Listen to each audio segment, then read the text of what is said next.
really all that exciting. More mic, more mic. Can you hear me now? Yeah! Can you hear me now over there? You can hear me? Okay. I have a problem here, because I have to get my glasses. Now, I'm trying to make this speech as authentic as possible. And if you live with me, this is kind of how I am. Yeah, you forgot to talk into the mic. You know, in other words, most people who get up and give speeches, what you see there has nothing to do with them at all. They don't look like that, they don't talk like that, they don't act like that. It's all just a bunch of nonsense. So they have their glasses all set, so their tie is on straight. My tie is never on straight, except I had to be on straight today because we were here for a wonderful occasion and I had this position of responsibility. So, I know, because I was looking. Okay. Real me. Now you see the real me. There you go. Most of my day I spent with Nancy walking behind me, pulling my tie, stretching my jacket, all kinds of things like that. Okay. All right. When I spoke to an old friend of mine who grew up in the Belmont section of the Bronx, if you know, was extremely Italian, and this woman's name is Donna Azzone, and she's a real python. So I said, Donna, I'm the father of the bride. You know, what is my role? She says, well, it's very simple, she says, show up, pay up, and shut up. So it's obvious I'm standing here, so I did show up. And if you were here yesterday, even though I was groaning a little, I did pay. And as Minnesota Fat said, 2 out of 3 ain't big. I thought that was Meatloaf. Meatloaf, he said that too. All right, first of all, I'd like to thank all of you for being here. And I'd just like to introduce a few people, you know, from my side of the family. So first, I'd like to introduce my best friend, Nancy Malucci McInerney.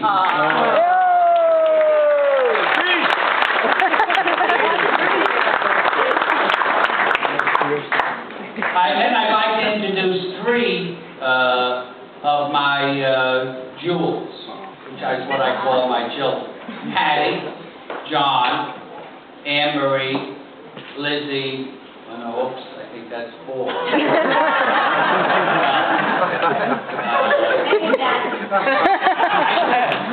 Okay, and I'd like to note that we do have, on the Malucci line, we do have 3 generations here. So the first generation, she's not going to like this, but I'm going to ask her to stand up. Emily, would you just stand up, please?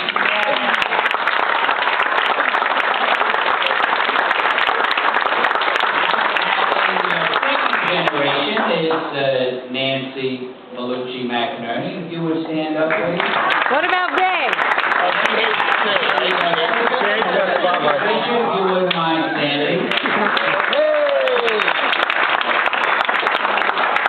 And given the circumstances, I'm really not going to say much about the 4th generation. All right. I'd like to also introduce Nancy's brother, Billy Joel.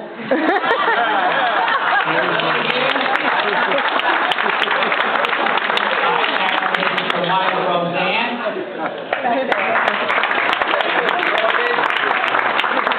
Well, here we go. What are his daughters' names? Michelle. Went blank. And Michelle.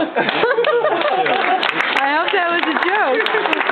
I'm a little older than I look, so periodically my memory just goes. I view it like as a computer, and I only had so many gigabytes in my brain.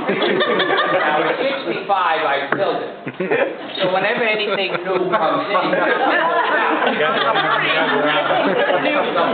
see, now my wife is now, this is typical, she's thinking I'm going to talk too long. So she's saying, come on, move it. See, what's your arm go? Now you will see raising a hand. Now, I did prepare, because I'm not going to talk much longer, and to resolve this problem of me going on and on and on. A good friend of mine gave me one of these.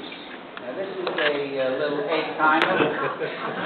All right, and when this white stuff gets to the bottom, I'm supposed to sit down and shut up. This prevents me from going on ad nauseam. It's 15 minutes in there.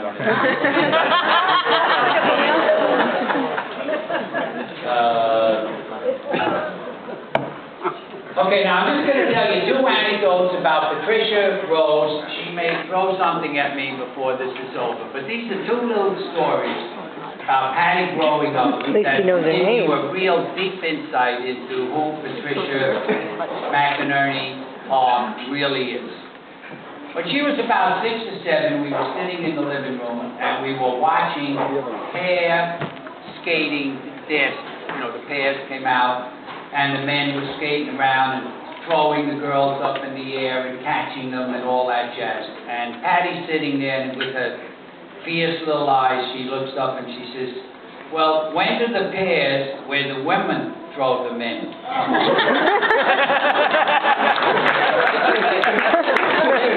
This was at 7 years of age. I knew I was in trouble right there.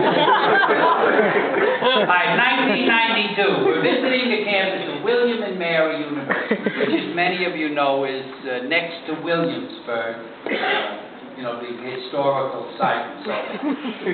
So we arrive, and Patty says to me before we get out of the car, "If I see one woman walking on the campus with a gingham dress, we'll leave it."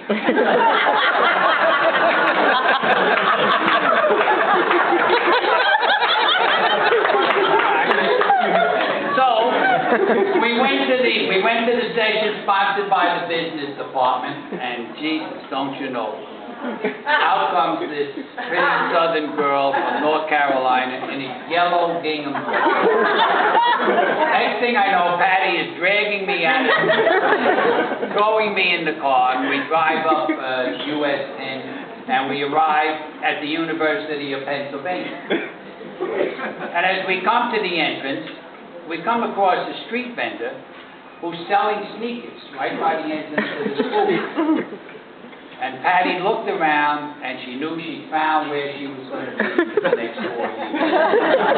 So that's how Patty is. Okay, I'd like to leave you with 2 quotes. Now, the first one, when they were little, all of my 4 jewels, which is what I call my children, all right, they're much better than some goddamn diamond. So despite what David German says, you know, a daughter's much better than 4 carrots. One of the things I love, okay, and I told you, you know, you asked me at work, I'm being myself, so I'm not being anybody different. But the favorite thing in the whole world that I remember being a father was walking down the street with any one of them with my finger, and they would wrap their hand around it. I guess some of you have small children. I mean, to me, there is no greater feeling in the world than to be walking down and they're holding your hand, looking up at you. And then some years later, they gave me this book on being a father. And I opened it, and I set this page aside before I came here. You can't find it. I even put one of those marks in it, so it should be. Probably not big enough. Now, how many do you think I'm going to pay for this tomorrow from my wife? In fact, Michael said maybe sooner. Okay, but it's in here, so listen. Can you paraphrase, Dad? Here it is. See, and I'm getting encouragement from my other children. All right, now listen to this, kid. It was written by a man named Stephen Spencer. He says, "Bright clasp of her whole hand around my finger. My daughter, as we walk together now, all my life I'll feel a ring invisibly circle this phone with shine. And that, to me, in other words, I read this every Father's Day. It's really sums up how I feel as a father for all these wonderful children that I have. All right, the last thing I'd like to say is, I'm Irish. My mother and father were born in County Clare and in County Galway, a little town called Gort, which is about 6,000, and a little village called Tullussa, which consists of 28 people. Right? But it is on the GPS. And I plugged in Tullussa, and there it was. It was the most unbelievable thing I could imagine. And on behalf of my grandparents, Patty's grandparents on my side, she knew Grandpa as Pop. But on behalf of all your Irish ancestors, my mother and father, your grandparents, your aunt, she does have one great aunt still alive, living in Ennis, Bridie Cullinane, 94. 4 weeks ago at 1 a.m., I was sitting in her kitchen, and we were each having a nice stiff glass of Jameson's. Bridie is good as they come. Done better. But I would like to read a little Irish blessing, which is what the Irish do at the end of these affairs. So it says, may you be poor in misfortune. This is obviously from Michael.